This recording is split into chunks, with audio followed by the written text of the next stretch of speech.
Simulan mo na ang pangongolekta ng mga Fujiko doll na makakuha mo kapag bumili ka ng 4 na mogu-mogu at makukuha mo nga ang mga cute na Fujiko doll gaya nito. At ngayon tuturo ko nga sa inyo kung saan mo pwedeng ilagay ang mga cute na dolls na ito. Pwede mo siyang ilagay sa ibabaw ng inumin mo. Pwede mo siyang ilagay sa kutsilyo para mas enjoy ang pagtatadtad mo. Pwede mo rin siya ilagay sa baso para kapag umiinom ka, nag-enjoy ka rin. Pwede mong ilagay sa loob ng CR para if ever nag-iisip ka, meron kang dititigan na cute. Pwede mong ilagay sa laptop mo para hindi ka ma-stress sa ginagawa mong report o assignment sa school. Hi! Hello! Hi! Hello! Hello! Hi! Hello! At ngayon, tuturuan ko nga kayo kung paano nga magmukhang doll. So ito si Mogu Mogu, ito ang ating peg ngayon. At syempre para magawa natin yan, kailangan natin ng mga materials na ito. Masking tape, eyeliner, brush, paint, cutter. At syempre lipstick. Kung una sa lahat, no, kunin nyo ang inyong mga karton. Kumuha kayo ng 2 box na sakto sa inyong mukha at 2 rectangle na sakto naman sa lapad ng inyong mukha. Gumuhit ka ng bilog, no? Kung bilog ang inyong mukha, magbilog ka. Pero kung rectangle din ang mukha ninyo, better. Hindi na natin kailangan gumawa nito. So, ang gagawin natin ay bubutasan natin ang bilog na ito, no? Make sure, gumawa kayo ng butas para makita yung mga mukha nyo. So, gumamit kayo ng cutter kung meron kayong gunting, which is wala kaming gunting ngayon. Ewan ko ba saan napunta yung mga gunting namin dito. Kaya magdahan-dahan tayo sa paggamit ng cutter. Naku din, madami na pong nasugatan, no? Huwag na po tayong dumagdag. So, ayan. Kung hindi perfect, hayaan nyo na, no? Wala namang perfect sa mundo. So, eto na!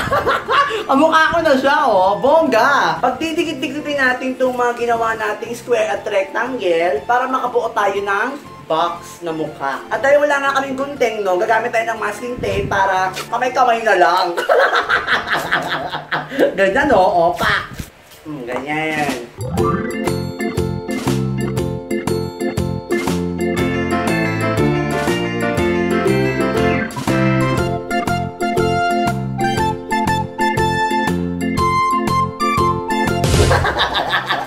Parang mali siya, pero mali nga.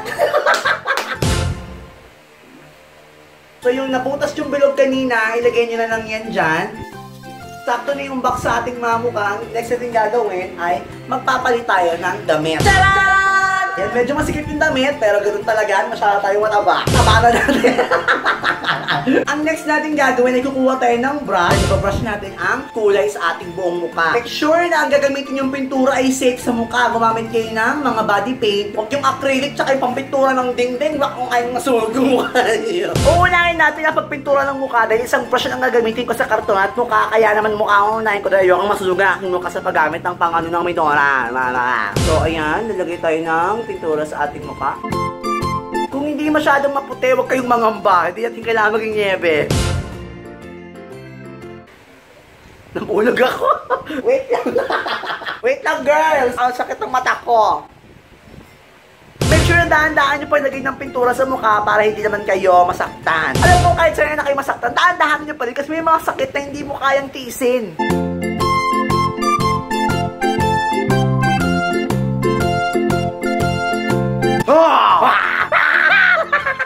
So, okay na yan. Ang next step natin ay papatuloy natin ang ating mukha and then pinturahan na natin yung karton para pak na bumbumpaw na to. Huwag nyo kalimutan yung tali ang inyong mga buhok para hindi ito maging distraction sa ating ginagawa. Then, alam mo yun? So, wala tayong tali, gagamit tayo ng masking tape. Ayaw mong matali, ah. So, ayan, nakatali na siya. Pipinturahan na natin yung karton ngayon.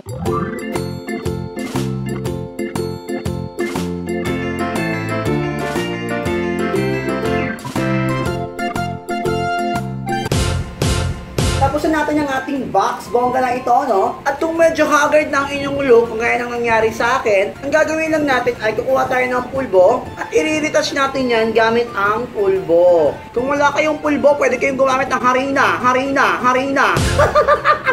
Mapapansin natin si Tal ay mayroong black line. Gagawin natin ay lagyan natin ng black lines ang ating lips. At maglalagay tayo ng pisngi. At ilalagay natin ang ating box. At yan na!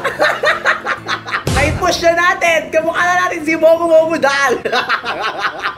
Napaka-low cost nito! Bongga ever! Ay sa kaliwa, sa kanan, I-try nyo na ang makeup transformation na ito at i-upload niyo sa inyong social networking accounts. Huwag nyo ang kalimutan itag para makita ako ng bonggang-bongga. At huwag nyo kalimutan kolektahin ang lahat ng 7 designs ng Mogu Mogu dolls. Makukuha mo yan kapag bumili ka ng 4 na Mogu Mogu. Huwag mo kalimutan i-send yan sa akin, i-tweet mo yan sa aking Twitter at Lloyd Cadena, sa Facebook page ko Lloyd Cafe Cadena at sa aking Instagram Lloyd Cafe Cadena. Wow!